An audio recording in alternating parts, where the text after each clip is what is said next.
Oh my goodness.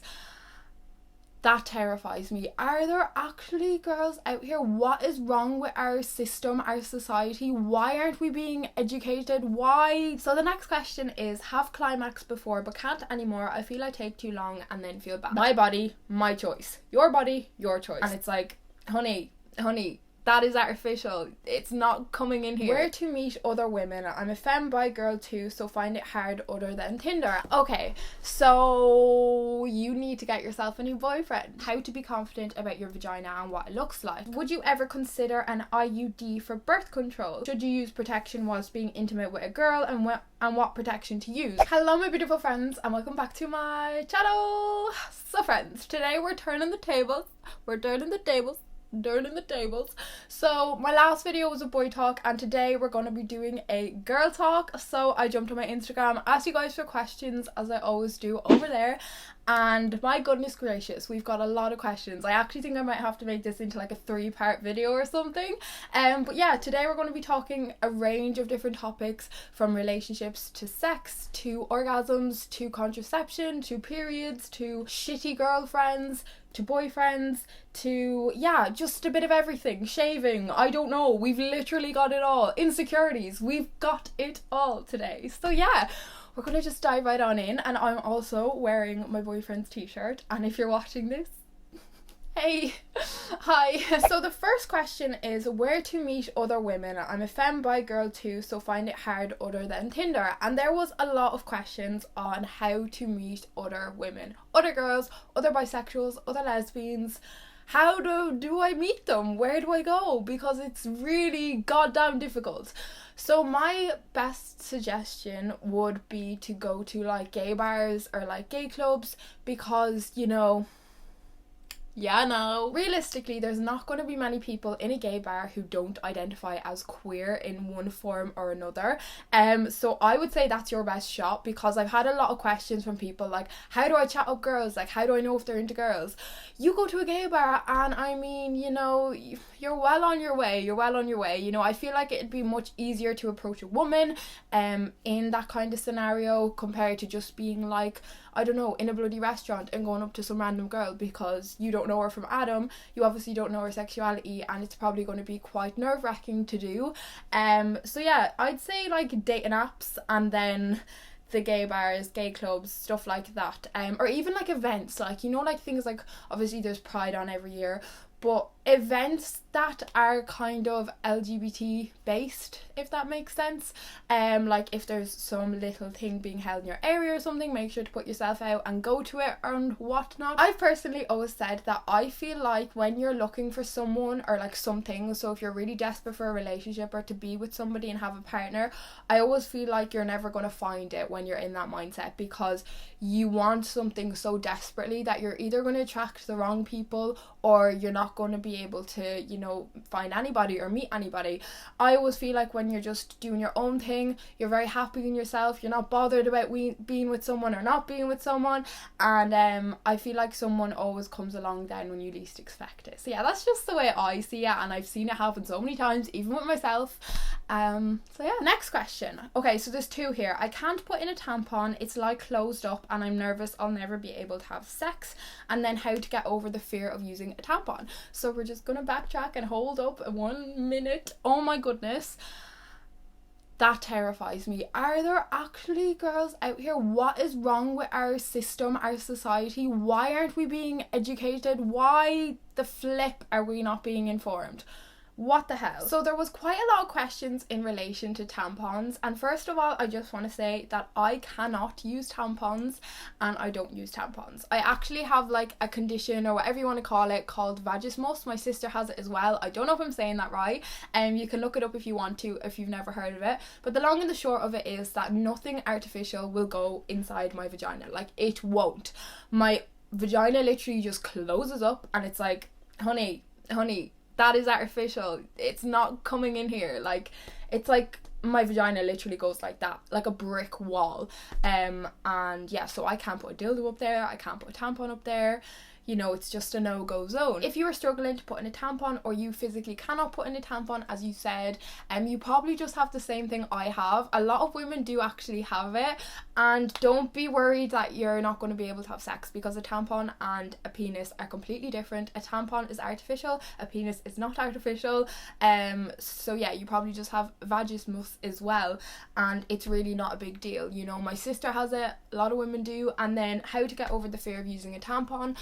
There's nothing to be afraid of. Like, even if you look at it, I know when you're thinking, you're looking at this thing and you're like, that has to go up there, it's gonna hurt. Now I have tried using tampons many times before, and I have gotten them up there on like a few occasions, literally like 3 occasions in my whole life, but I can't get them in right because my body won't allow me, like, and it's very uncomfortable for me. But yeah, you've nothing to be afraid of. Like, they were made to go up there. It's very safe, it's not gonna hurt. Just make sure your hands are clean. Just like spread your legs like really far. You could even have a mirror under you just to see what you're doing. But yeah, like, there's even like little videos and all online of like, you know, drawings showing you exactly how to put it in properly. Next question is, do you think a man should remove his body hair? I think a man should do whatever the hell he wants to do with his body hair, just the way I think a woman should do whatever the hell she wants to do with her body hair.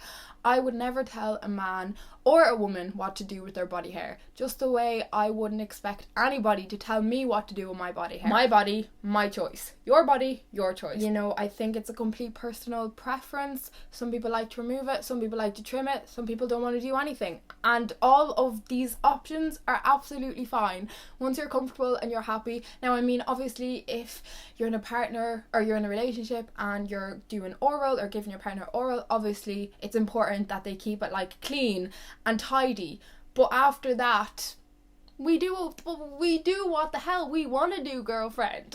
Next question is, I bleed every time my boyfriend fingers me and he barely touches me now. I don't know what to do. So you need to get yourself to the doctor ASAP. That should not be happening. That is not normal. And you know, even for anyone else, like if you're bleeding every time after you have sex or every time after foreplay or oral or whatever it is, that shouldn't be happening, and you need to get yourself to the doctor. Yeah, I'm not even going to give you any other advice because you need to go to the doctor, and I hope you're okay. So the next question is it okay to not shave down there even if you're supposed to? And this kind of ties in with like, should a man remove his body hair? You're not supposed to do anything. No. You're not supposed to shave, you're not supposed to not shave, you're not supposed to trim. You're supposed to do whatever the hell feels most comfortable for you, and you're supposed to do whatever the hell you're happiest with. You know, shaving and all that stuff, you know, you probably see it spoken about a lot, but that doesn't mean it's something you're supposed to do. Again, it's a personal preference, and don't feel like you ever have to do that, girl. If you don't want to shave, you don't fucking shave. So the next question is, have climax before but can't anymore. I feel I take too long and then feel bad. Okay, so I'd say a lot of women can relate to you. I'm gonna guess that you're talking from like a female male sex point of view, because obviously, you know, if it was girl on girl, you know, girls are going to understand how long it takes for a woman to orgasm. But you know, men climax a lot quicker than women do, and it's just the way it is. And that's why majority of the time, you know, if we're talking like percentages, you know, in a sex session a man will climax and a woman more than likely won't, because it takes us longer, and unless the man has an understanding of that, you know, it's not going to happen. But if you have in your head, you know, just say you're lying there, whether it's foreplay or it's oral or whatever it is, and you're lying there thinking, I need to climax, oh my god, it's going to take too long, oh my god, I'm not going to be able to If you're lying there thinking all this stuff, it's going to be very difficult for you to climax because you're not relaxed. For you to climax, you need to be so relaxed. You just need to chill the hell out. If you're stressed or tense or anything like that, you're not going to climax, because your body and your vagina and everything's going to be like, you know what I mean? It's like your shoulders, when the shoulders are up when you're tense, your whole body's going to be like that. You need to let everything down. I would say you just need to do a lot more masturbating and make yourself climax, and once you're able to make yourself climax, it's going to be much easier for you to climax when you're with a partner. Because when you're on your own, you're not going to feel like you're taking too long, you know, and you're not going to feel bad because it's just you and yourself. I would honestly recommend getting a vibrator. They are fucking amazing, and I can't recommend them enough. If you don't own one, you need to go buy one. There's another very similar question that I'm quickly going to touch on, and it's, why can't I orgasm? I'm 19 and with my first serious boyfriend 5 months. Okay, so I would say in that question, I'm kind of taking it as, you know, you're like, why can't I? I've been with my boyfriend 5 months and he still hasn't made me had an orgasm.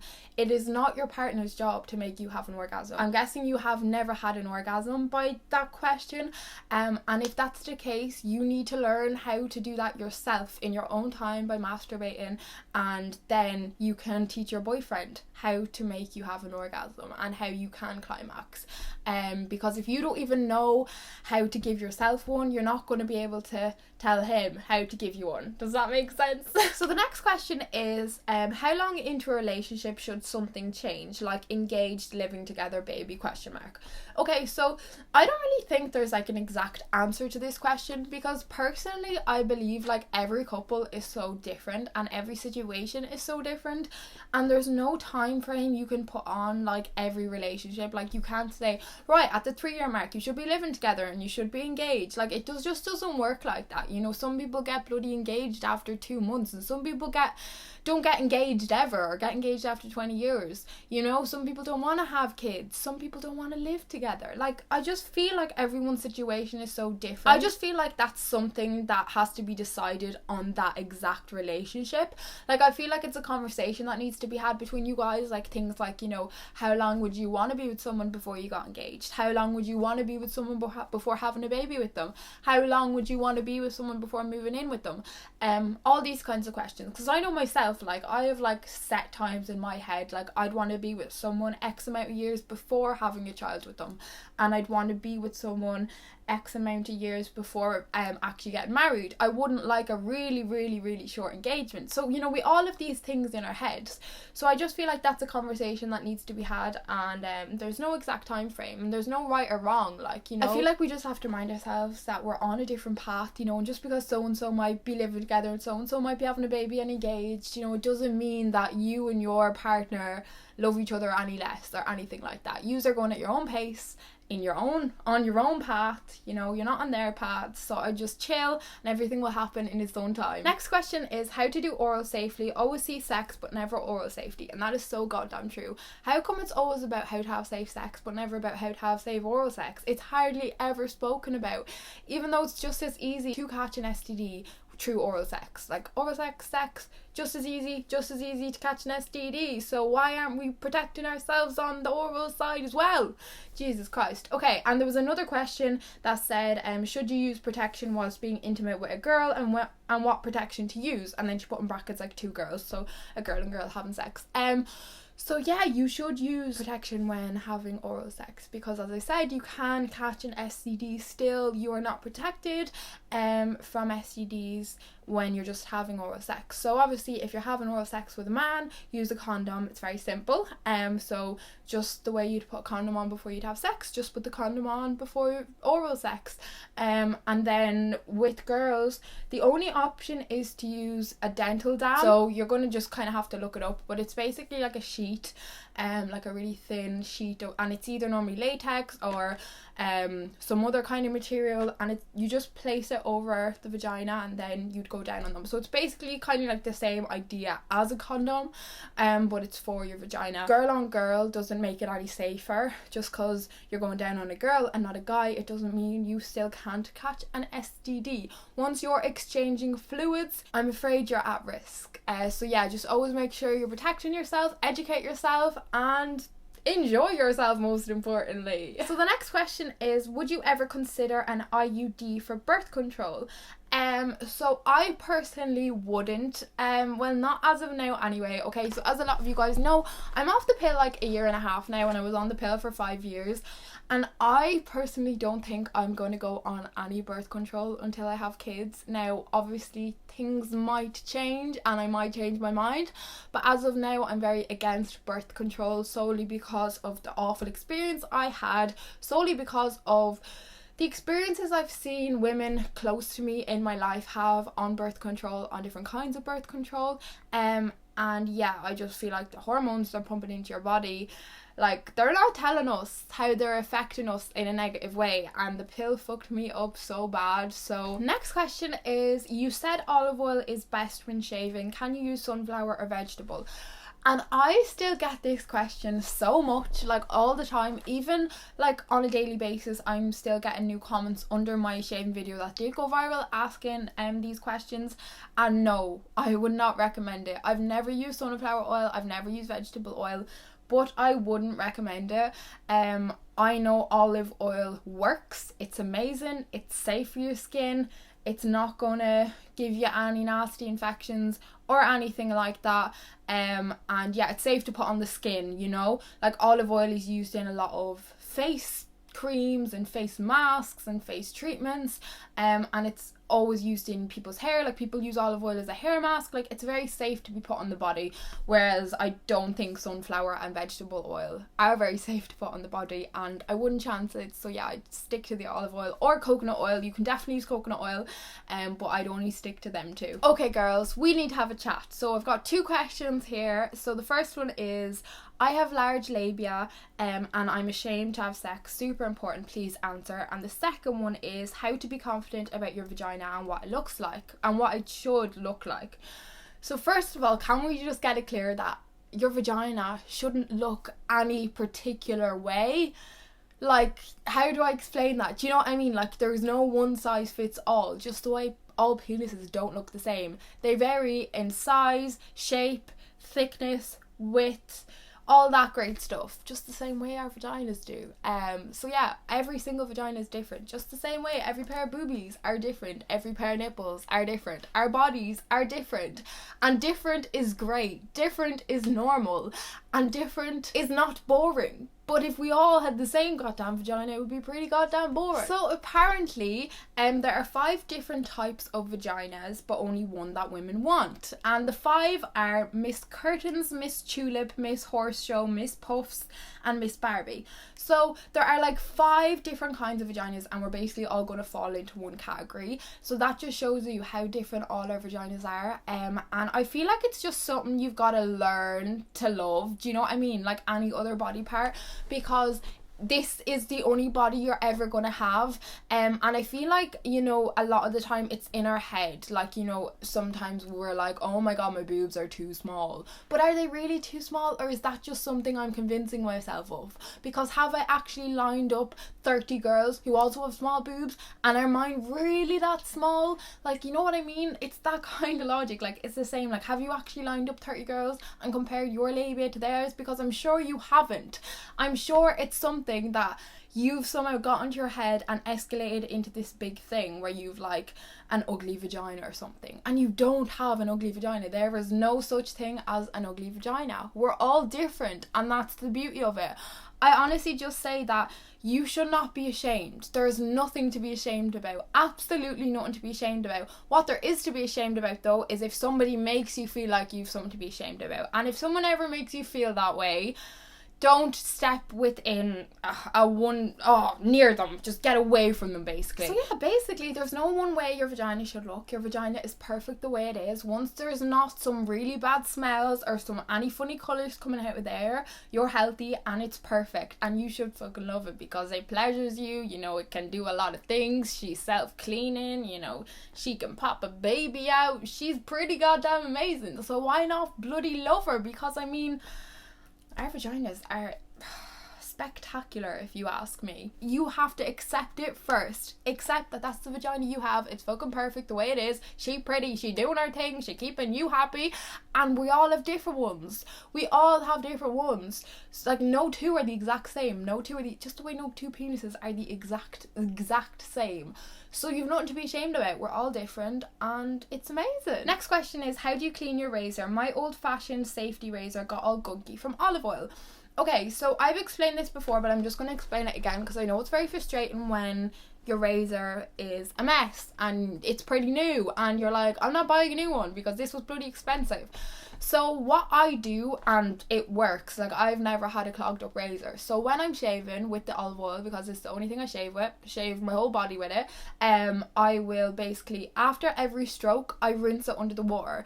So I like hold it under the shower head and like shake it. Does that make sense? So I basically hold the razor under the water and shake it and let the water rinse in through. And literally after 2 seconds, all the stuff is gone and I go in again. It's going to get clogged up when you're doing too much at the one time. So if you're doing too many strokes at the one time, I would say never do more than 2 strokes without cleaning it out under the thing. Well, that's what I do and it works amazing. So even if I'm shaving my leg, you know, I'll do 1, 2, rinse. 1, 2, rinse. So the next question is what to do when you have to take a urine sample while you are on your period. Okay, so you will never actually have to do a urine sample if you're on your period. So basically, if you're ever asked to do a urine sample and you're in the hospital or you're at the doctor's, basically just tell them, just say I'm on my period because it's happened to me before, and he said just come back next week when your period's gone, and we'll do the sample then. So that's normally how it works. They normally won't get you to do it on your period because obviously it's going to be a mixture of urine and blood, and they're not going to get like the exact readings or the answers they're looking for. So yeah, it's nothing to worry about. Just tell them and they're very used to it, so don't be stressed. So the next question and the last question I'm going to be answering today is I need words of affirmation, but my boyfriend will say them once, then say I should assume that it's still the same, but I have depression and so my mind tells me it's not still true. Okay, so you need to get yourself a new boyfriend. We all need reassurance now and again, and we all need words of affirmation, especially when we're in a relationship, and it's a very normal, natural human need to have. And if your boyfriend doesn't understand that, even though it sounds like you've explained it to him, I feel like there's an issue there. If he's saying, I've already said it once, just assume it's still the same. What? Like, what? That's him being lazy, that's him being selfish and him not being arsed. I honestly would say what I would do in that situation is I would sit down and have a serious conversation with him and just be like, look, like this is how I feel, you know, sometimes I need a bit of reassurance and da-da-da. And I just feel like if that's such an issue to him and he doesn't want to give you that reassurance, then I think you need to go and find someone who actually deserves you, because in my opinion this boy doesn't deserve you, and he clearly doesn't see what he has right in front of him. And I understand that, you know, even people who don't have mental health or people who don't suffer with depression or anxiety or bipolar need reassurance, but when you have a mental health and you're battling a mental health illness, I feel like you sometimes even need it that little bit more. And I've definitely been in that position in the past, and he should be very understanding of that, especially if you've explained it to him, because obviously if you've expressed it to him, there's no reason for him to not be aware of it, you know. Ta-da! So friends, that is the end of today's video, today's girl talk. I really hope you guys enjoyed. I'm definitely going to start doing these videos much more regularly, because I know we went months and they weren't really happening, and that's not okay, and that is not going to happen again. So yeah, I hope you enjoyed. I cannot wait to see you all in my next video, and I love you all so extremely much. Mwah. Bye bye friends.